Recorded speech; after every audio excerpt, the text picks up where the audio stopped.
Halo semuanya, kami dari kelompok 5 akan membahas mengenai gratifikasi nih. Yuk kita bahas sama-sama.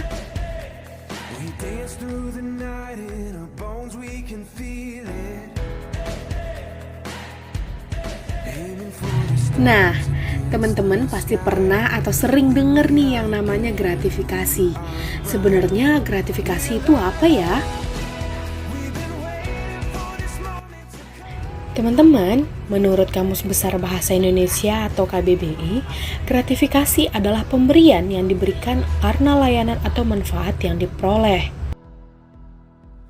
Sementara menurut Undang-Undang Nomor 20 Tahun 2001, gratifikasi adalah pemberian dalam arti luas, yakni meliputi pemberian uang, barang, rabat, komisi, pinjaman tanpa bunga, tiket perjalanan, fasilitas penginapan, perjalanan wisata, pengobatan cuma-cuma, dan fasilitas lainnya. Gratifikasi tersebut baik yang diterima di dalam negeri maupun di luar negeri yang dilakukan dengan menggunakan sarana elektronik atau tanpa sarana elektronik. Namun ada hal yang menarik nih teman-teman. Menurut Undang-Undang Nomor 20 Tahun 2001 Pasal 12C Ayat 1, gratifikasi dapat dikatakan tidak berlaku jika penerima melaporkan gratifikasi yang telah diterimanya kepada Komisi Pemberantasan Tindak Pidana Korupsi. Berbicara mengenai pelanggaran undang-undang, teman-teman pasti udah tahu nih, setiap pelanggaran undang-undang pasti memiliki sanksinya masing-masing.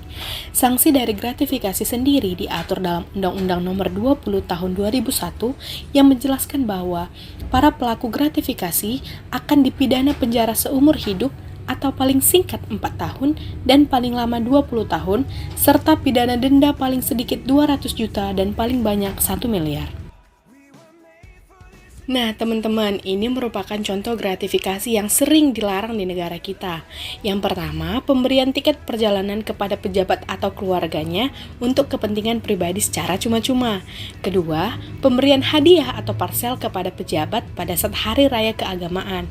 Selanjutnya adalah hadiah atau sumbangan pada saat perkawinan anak dari pejabat. Selanjutnya ada pemberian potongan harga khusus bagi pejabat. Kemudian ada pemberian biaya atau ongkos naik haji dari rekanan kepada pejabat. Selanjutnya ada pemberian hadiah ulang tahun atau pada acara-acara pribadi lainnya. Selanjutnya ada pemberian hadiah atau souvenir kepada pejabat pada saat kunjungan kerja. Kemudian ada pemberian hadiah atau uang sebagai ucapan terima kasih karena telah membantu. Dan yang terakhir adalah pemberian hadiah kepada dosen dari mahasiswa setelah melaksanakan sidang skripsi. Wah, ada gratifikasi di lingkungan kampus. Menarik. Yuk kita tanya narasumber.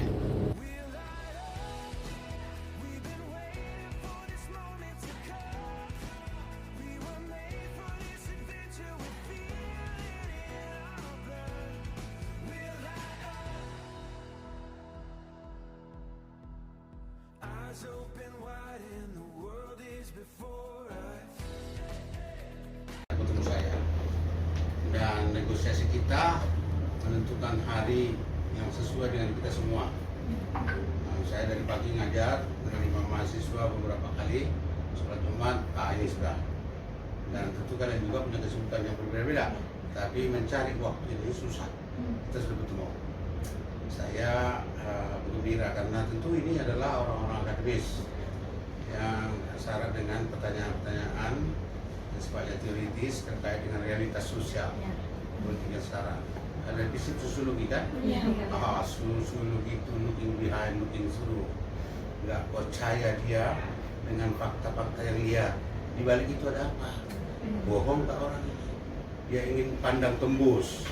Dia tidak ingin berhenti pada simptom. Kalau orang menggigil, oh ini penyakit malaria, tidak. Dia harus diagnosis dulu. Jangan-jangan bukan malaria, jangan-jangan di dalam perutnya ada infeksi. Itu sosiologi, debunking, mencoba mendestroy kebohongan-kebohongan. Orang Minang dari Pariaman itu biasanya harus merombat, nggak mau bersandiwara, destroy. Tidak apa. Oke, saya terima. Siapa juru bicaranya? Saya. Silakan. Assalamualaikum warahmatullahi wabarakatuh. Salam. Kepada Bapak Dr. Andes Sohiban MSI.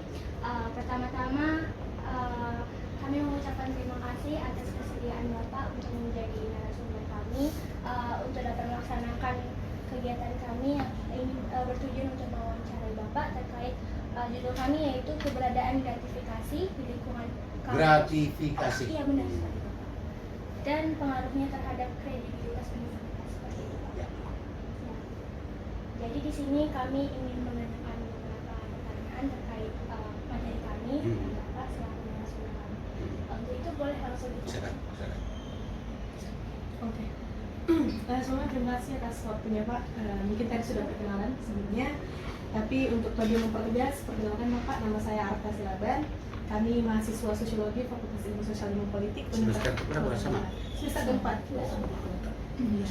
Dan kami juga ada tugas untuk mencari narasumber yang berkaitan dengan sosiologi politik. Dan kami dapat informasi dari teman kami Bunga bahwa ada orang hebat nih di sekitar Bunga yang bisa jadi narasumber. Jadi mungkin kami akan memberikan beberapa pertanyaan Pak. Yang pertama itu, menurut Bapak sendiri nih, gratifikasi itu masih sangat banyak nggak di lingkungan kampus Pak? Saya kira iya. Ya.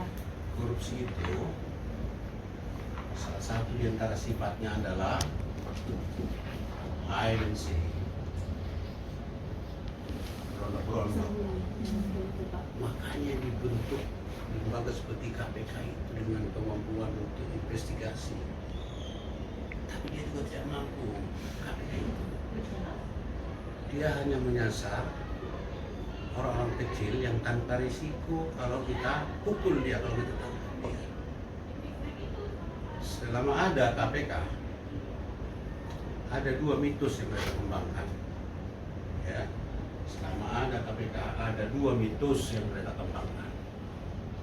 Pertama, daerah lebih korup dari pusat. How could it be? Kemudian legislatif lebih korup dari eksekutif. How would it be? Hanya orang yang kurang akal yang percaya jika dijali dua mitos ini. Ya, itu KPK-nya.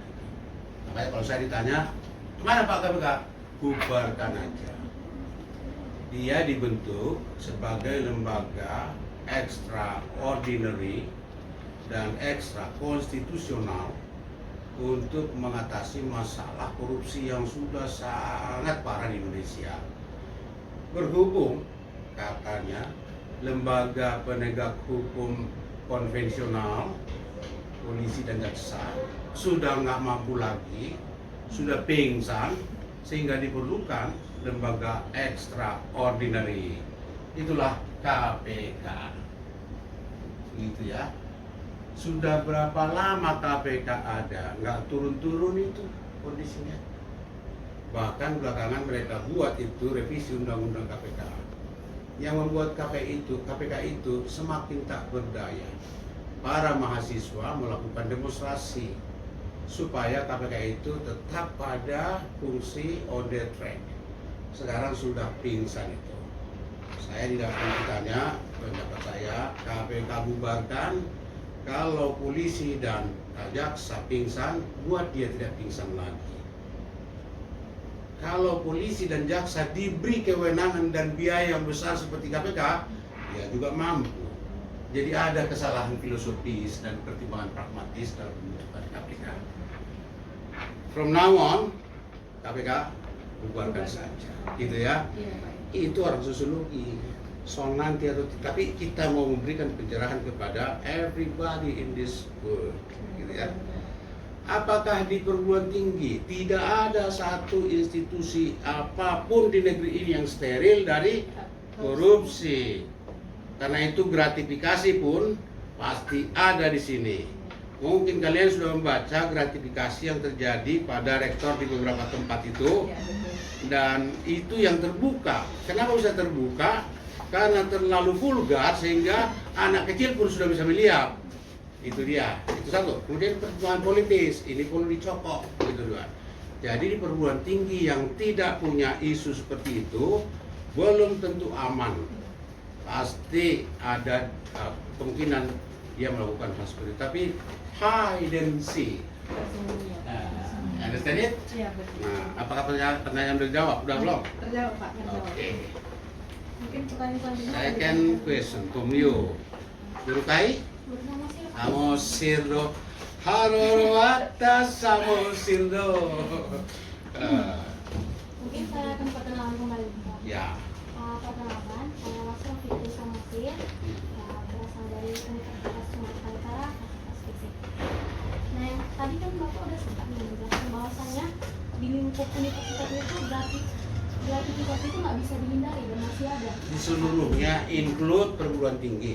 Seluruh institusi dan lembaga yang ada, negara maupun swasta, diduga begitu rawan dengan korupsi dan gratifikasi, termasuk perguruan tinggi. Jadi bukan hanya dia, include, termasuk ya. Baik, Pak. Nah, setelah pemaparan tadi, kira-kira menurut Bapak apa yang menjadi faktor pendorong gratifikasi masih sering dilakukan di lingkup universitas? Ketertutupan, itulah prasyarat munculnya pembiakan korupsi. Ketertutupan, tutup, sehingga mahasiswa nggak tahu apa yang dilakukan oleh para pimpinannya. Mengantung ya itu Transparansi ya Pak. transparansi ya. Lemahnya transparansi itu pertama. Yang kedua, konsistensi. Apa konsistensi? Sudah ketahuan, sudah muncul di koran semua, tapi kok tidak lanjut? Coba setting dia di internet. Bahkan di kampus lain pun ada itu, kalau di sisi internet tak berlanjut gitu ya. Jadi bagi saya lebih aman mengatakan tidak ada pengecualian di hampir seluruh lembaga negara maupun swasta di Indonesia sudah terkontaminasi masalah korupsi, termasuk include perguruan tinggi gitu tuh ya. Logikanya makin besar kekuasaan makin tinggi korupsinya, makin besar kekuasaan kewenangan. Dalam iklim yang makin tertutup maka akan besar korupsi dalamnya. Itu sistemnya. Demokrasi justru ditawarkan untuk menghalang-halangi aktivitas korupsi yang membiak begitu rupa. So, kalau saya lihat, saya tahu, kan malu dia mestinya. Kalau orang publik sudah tahu, nalar publik akan bicara, stop it, sehingga berhenti. Jadi selain ketertutupan, tidak ada konsistensi dalam penegakan hukum. Kurang lebih begitu. Inang? Saya ada pertanyaan selanjutnya Pak. Ya. Kan tadi kita bahas mengenai korupsi yang ada di lingkungan kampus. Ya. Saya juga ada baca dari undang-undang ya Pak. Ada beberapa jenis gratifikasi yang sering terjadi. Salah satunya mungkin kita pernah tahu mengenai larangan memberikan hadiah pada saat ada pejabat yang berpesta gitu kan Pak. Itu termasuk gratifikasi. Tapi itu bukan perguruan tinggi aja ya? Ya, itu Pak. Ini yang saya bilang. Saya baca juga bahwa di lingkungan kampus yang sering terjadi itu adalah pemberian hadiah kepada dosen setelah sidang skripsi. Nah itu katanya dia dapat dikatakan sebagai gratifikasi.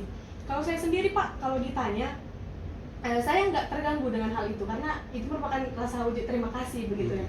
Tapi kalau sebagai Bapak sebagai dosen menanggapi hal tersebut, apakah memang ini pantas untuk dihilangkan saja atau itu lebih bagus kembali ke pribadinya masing-masing gitu, karena kita kan mengacu pada undang-undang juga, Ya. harusnya dihapuskan begitu ya. Ya. Tapi kalau dari segi kemanusiaan ini kan hal yang wajar gitu. Ya. Bagaimana Bapak menanggapi hal tersebut? Dalam teori perubahan sosial ada aspek-aspek material dan ada aspek immaterial, ya, nilai-nilai. Di Samosir banyak sekali nilai-nilai yang oleh orang tertentu dianggap menjadi pendorong terhadap proses dan drive perubahan sosial. Tapi ada juga yang dianggap menghalang-halangi drive dan proses perubahan sosial. Yang mana misalkan, saya tidak berada pada posisi menjudge, tetapi saya baca keterangan-keterangan investasi untuk kuburan di tempat kita, ya, di 4 kabupaten ekstaput itu sempat meresahkan pemerintah, dibikin itunya. Besar itu. Nah, tiru Sumatera Barat ya kata, Sumatera Barat itu gebu Minang. 1000 punya kirim, 1000 punya kirim, 1000 punya kirim sana. Kita cuma kebanggaan keluarga, lalu kemudian ada tabak namanya, tabak. tabak, kuburan besar-besar itu. Oh. Sama dengan apa itu tugu itu. Di baliknya itu Tuan Subil kumisnya itu luar biasa. Menghadap ke jalan itu ya. Iya. Itu satu di antara sekian yang ditengarai oleh para pembijaksana kita, perlu ditinjau kembali.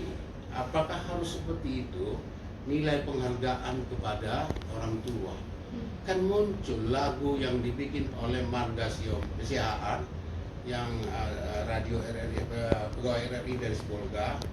Hamu anakku,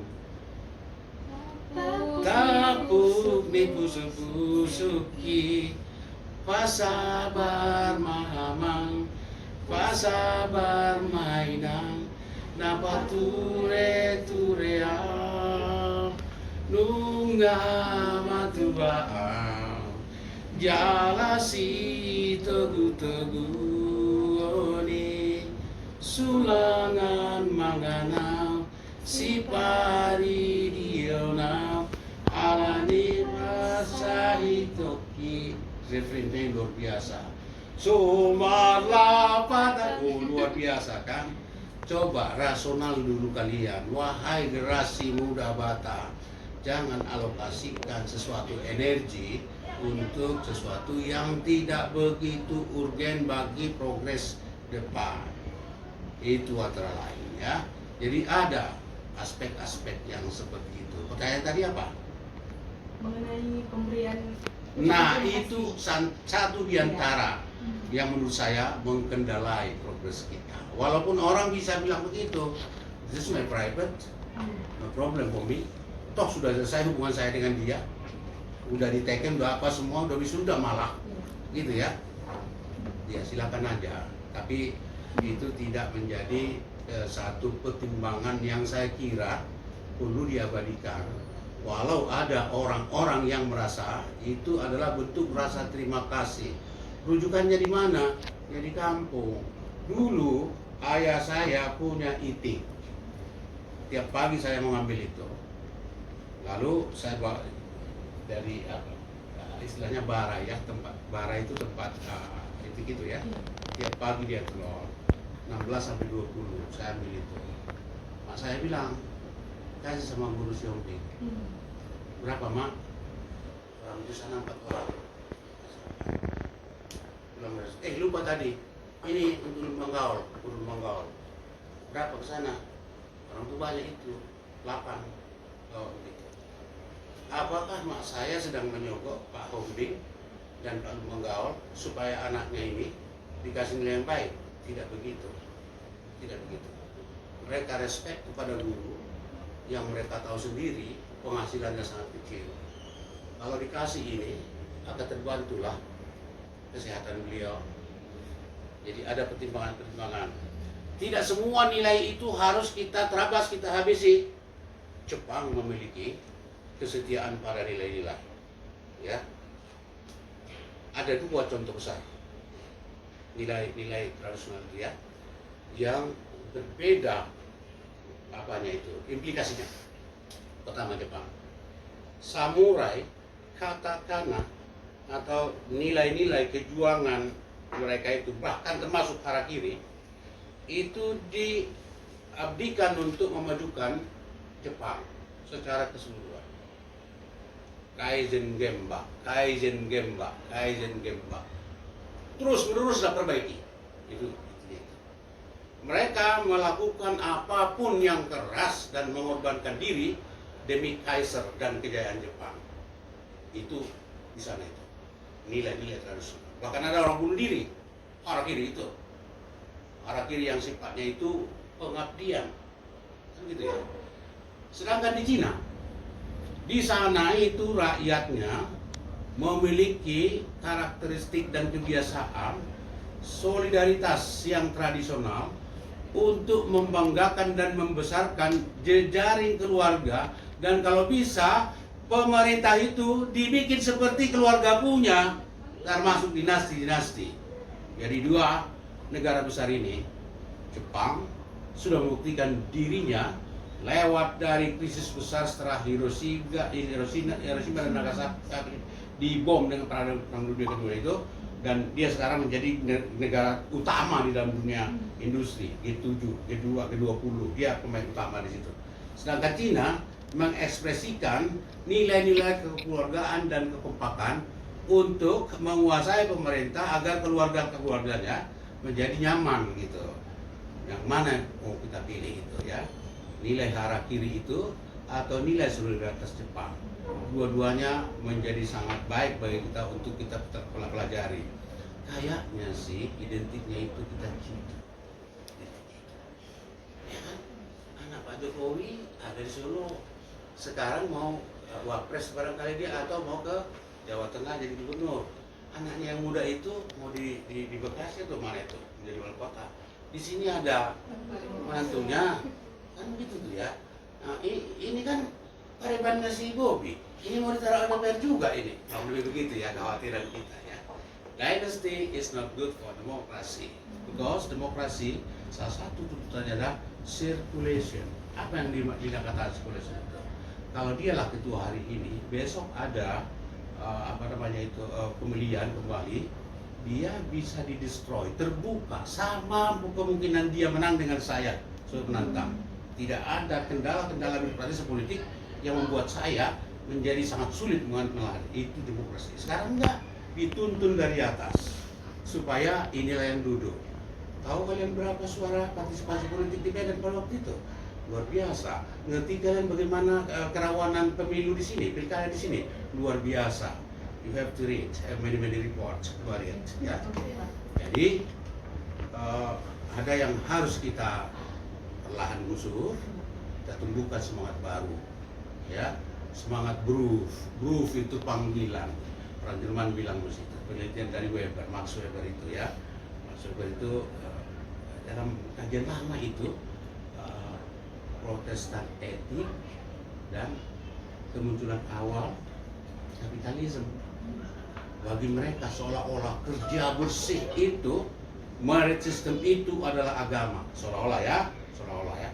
Dengan begitu mereka berdisiplin untuk melakukan hal terbaik, menyumbangkan kepada orang lain. Dia menggunakan semua ukuran-ukuran standar merit modern dan bersih, bukan karena dijolok-jolok baru dia ini, gitu ya. Mungkin itu dari saya apa? Lagi Pak dari tentang Haydn tertarik dengan faktor yang mempengaruhi korupsi. Jadi saya ingin mengetahui sebenarnya bagaimana relasi kuasa yang ada di pemimpin perguruan tinggi ini Pak. Bagaimana relasi kuasa mereka itu mempengaruhi Haydn ini? Ya, itu ekspresi dari hasrat untuk tidak diketahui. Dia tahu salah itu ya. Ini bukan kasus UNSU, di mana saja, dia tahu bahwa yang diperbuatnya itu salah, korupsi ataupun gratifikasi. Tidak ada orang yang rela datanya dalam korupsi dan gratifikasi terekspos keluar, maka dia pun berusaha menutup itu, berlangsung secara rahasia, tertutup.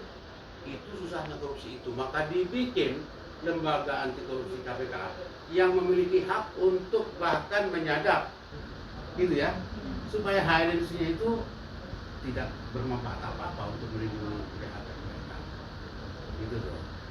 Ya tidak bisa kita spesifik karena tidak ada contoh kasus, tapi itulah saya kira yang terjadi di mana di Lampung itu atau di Bali yang sampai gunung disita. Di awalnya semua sivitas akademika nggak tahu. Ini Pak Kiai ini bagus, ini ceramahnya bagus, khotbahnya bagus. Tiba-tiba dicokok KPK. Kenapa begitu? Karena Haydn sih tertutup ya. Salah satu di antara tradisi korupsi itu adalah membudidayakan sebuah tradisi baru untuk lebih tertutup dan terlindungi. Makanya ada orang mengatakan sama seperti bola yang didilai gandrung oleh Amerika, maka di Indonesia korupsi itu juga agama baru dalam tanda petik, ya kan? Ada ritusnya, ada upaya untuk mengembangkan kelestarian perkorupsian itu dan seterusnya. That's why we need langkah baru. Langkah baru itu KPK. Rupanya KPK nggak bisa. Kenapa saya periksa 15 negara? Karena KPK itu dan lembaga yang serupa harus menghadap kepada orang yang seyogianya ditangkapnya. Urusannya apa? Anggaran. Dia nggak bisa bekerja kalau nggak ada anggaran. Dia harus menghadap kepada orang yang harus ditangkapnya. Karena itulah KPK itu mengambil kompensasi. Ditangkapinya lah orang-orang yang tidak begitu berbahaya kalau ditangkap di kampung-kampung. Dibikinnya glorifikasi. Wah, kayak apa ya? Rompi, orange. Dibikinnya konferensi pers supaya rakyat bodoh di Indonesia merasa oh bagus KPK, sales leader semua. Padahal itu makanya saya bilang tadi, ini sociology looking behind, looking through, never trust them. Itu dia. I don't see. Yo. Yang mau jadi masih penasaran nih bagi saya. Berarti sebenarnya itu intinya KPK ini tidak ada fungsinya dong, karena kan seperti yang Bapak tadi bilang dia juga butuh anggaran untuk melaksanakannya. Namun kalau begitu apakah tidak sebaiknya atau menurut tanggapan Bapak apakah harusnya ada lembaga baru lagi gitu tercipta yang bisa untuk menggantikan posisi KPK ini gitu? Saya menganggap polisi aja, jaksa aja, bukan dari fungsi. Itulah lembaga konvensional yang disebut di undang-undang. KPK nggak ada dalam undang-undang, ekstra konstitusional, jadi luar konstitusi, ya kan? Saya ingin menyehatkan polisi, seburuk apapun Sambo, ya, seburuk apapun siapa di kampung kita, polisi itu, di Minahasa, urusan mereka lah itu, atau si Hasibuan, urusan mereka. Satu di antara sejuta orang baik pasti ada yang buruk. Kebetulan yang datang ke saya ini 6 orang yang baik-baik semua. Tapi kawan kalian kan ada juga yang kurang baik, kan? Nah, karena dia kurang baik, tak berani datang ke sini. Begitu ya. Jadi itu kita mau sehatkan itu.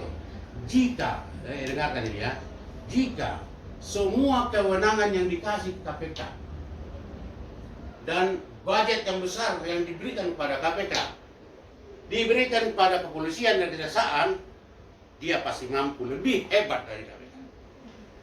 Itu asumsi saya. Dan saya tidak buru-buru, saya periksa 15 negara yang memiliki lembaga seperti KPK. Enggak ada. Salah satu di antara alasan mereka harus menyembah kepada orang yang mestinya mereka tangkap karena anggaran. Waduh, kata itu tulangmu. Bodoh tulang ini Arjuji itu. Sambil nangis lah kau mengatakan, sudah. Tidak tahu, nggak kelihatan tulang. Kan cuma begitu kita bisa, kurang lebih, ya. Understand? Is that enough? Cukup kan? Yuk. Oke Pak, sebelumnya perkenalkan nama saya Elsa Ayu. Baik, untuk jadi pertanyaan saya Pak, kan tadi kita sudah membicarakan soal gratifikasi dan berbagai persoalan yang ada di kampus, sampai kita membicarakan soal peran KPK dan polisi gitu Pak. Nah, apa nih Pak langkah yang harus dilakukan untuk pencegahan perilaku budaya korupsi ini, nah agar tidak menyebar secara dan terdesentralisasi, terutama itu mungkin untuk apa nih yang harus kami lakukan mungkin ya Pak dari bawah dulu nih Pak, sebelum dari KPK-nya gitu Pak. Oke. Ini adalah tahun transisi. Kita akan memilih presiden dan wakil, dan kita akan memilih lembaga orang-orang baru di lembaga legislatif. This is our momentum. Ya, gagasan ini kita serahkan, kita dialogkan dengan para calon presiden.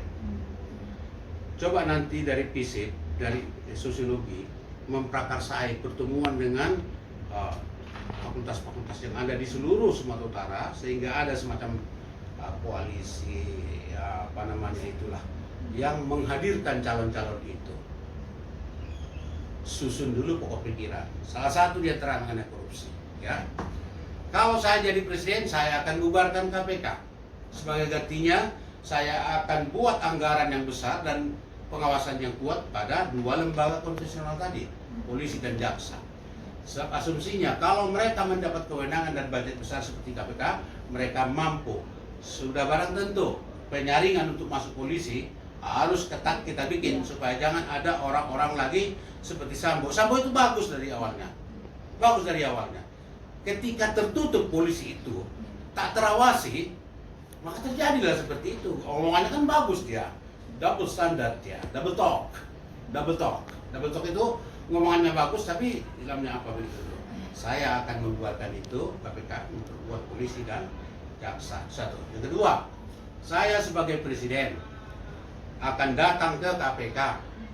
Harta saya ini coba segera diperiksa. Nah, periksa semua. Karena di kampung kami 1, 2, 3 logika dari korupsi itu seperti ikan, tidak pernah mulai busuk dari ekor, dari kepala dulu. Karena saya kepala republik, saya harus datang ke KPK, periksa dulu. Mungkin aja ada di antara harta saya itu yang susah saya bertanggungjawabkannya, ambil ke negara. Semua ayo bikin itu. Kalau saya sudah memulai, itu pasti. Semua pasti. Nggak ada korupsi itu mulai diberantas dari yang kecil-kecil. Seperti yang dilakukan KPK. Itu yang kedua ya. Yang ketiga, menjelang habis masa jabatan saya sebagai presiden, dibentuk tim independen untuk memeriksa pertambahan harta saya. Tim independen itu dipilih dari rakyat biasa, kampus, ahli audit dan sebagainya itu. Bahkan mungkin dari luar negeri kalau nggak percaya dari luar negeri. Mereka audit saya 6 bulan sebelum habis jabatan mengenai harta saya.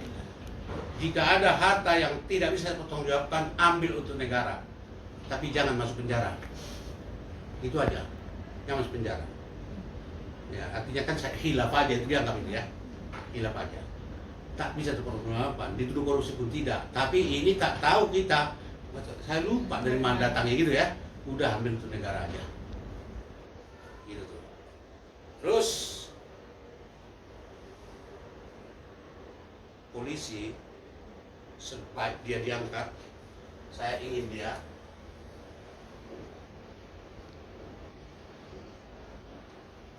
gajinya supaya bisa dia jadi suami mau polisi itu bangga dia bisa membawa ke mall mikir anggi mikir kopi nararai itu. Jadi dia pun berwibawa di dalam masyarakatnya, nggak ciut, dan dia tidak was-was mau seperti apa menyambung hidup antara tanggal 15 sampai tanggal 30. Itu awalnya. Itu polisi ya. Jaksa juga harus begitu dan ditingkatkan pengawasan. Dosen-dosen kalian dan semua guru pun mestinya harus gaji terendah. Macam mana Indonesia mau bisa maju? Kebanyakan guru honorer. Guru honorer itu gajinya sebulan 700. Dirapel 7 bulan, 100. Negara apa? Negara danga-danga. Macam mana mau menjemput masa depan? Lobotis mereka itu ngomong Indonesia emas 2045. Bapak mau nggak ada kemungkinan itu. Sudah generasi mudamu sendiri pun dicekoki dengan narkoba. Nah gimana sih? Di mana aja bisa dapat narkoba itu? Ya. Sudah senap? Banten. Nah, question? Berhubung untuk waktu juga durasi di Oke. Berapa? Ada lagi kalau ada? Oke. Terima kasih anak-anakku. Mengadakan pertemuan itu, kita sudah menyebar pemikiran kemana-mana. Ya, kewajiban saya memberi itu kepada siapapun. Dan saya menulis setiap pekan di koran terbesar di Sumatera untuk hal yang sama. Nah, saya punya blog pemikiran seperti itu. Jadi kalian datang ke sini, saya berharap akan presentasikan di depan dosen nanti itu, dikritik mahasiswa, berarti berkembang pemikiran kita itu. Ya. Terima kasih. Closing. Pak, terima kasih atas jawaban yang sangat membuka pikiran kami dan Ini cucuku, tetangga. dan sangat cukup untuk menjawab pertanyaan yang telah kami sampaikan Ya, itu saja yang bisa kami sampaikan. Mohon maaf apabila ada kesalahan dari kami, Pak. Teman-teman, ternyata korupsi dan gratifikasi masih sangat melekat di dalam negara kita, baik dari berbagai bidang sampai pendidikan sekalipun.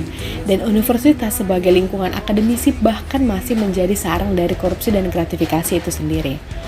Jadi ke depannya, kita sebagai anak muda harus bisa lebih peka dan tanggap untuk menanggapi hal-hal yang berkaitan dengan korupsi dan gratifikasi. Kami mengucapkan terima kasih yang sebesar-besarnya kepada Bapak Dr. Andus Sohibul Ansor Siregar MSc, selaku dosen Sosiologi Politik Fakultas Ilmu Sosial dan Ilmu Politik Universitas Muhammadiyah Sumatera Utara. Oke teman-teman, demikian penjelasan yang dapat kami sampaikan dari kelompok 5 mengenai gratifikasi yang ada di lingkungan kampus. Kami harap video ini dapat bermanfaat bagi teman-teman semuanya dan menjadi pengetahuan yang baru bagi kita semua. Kami pamit undur diri dan sampai bertemu di video selanjutnya. See you!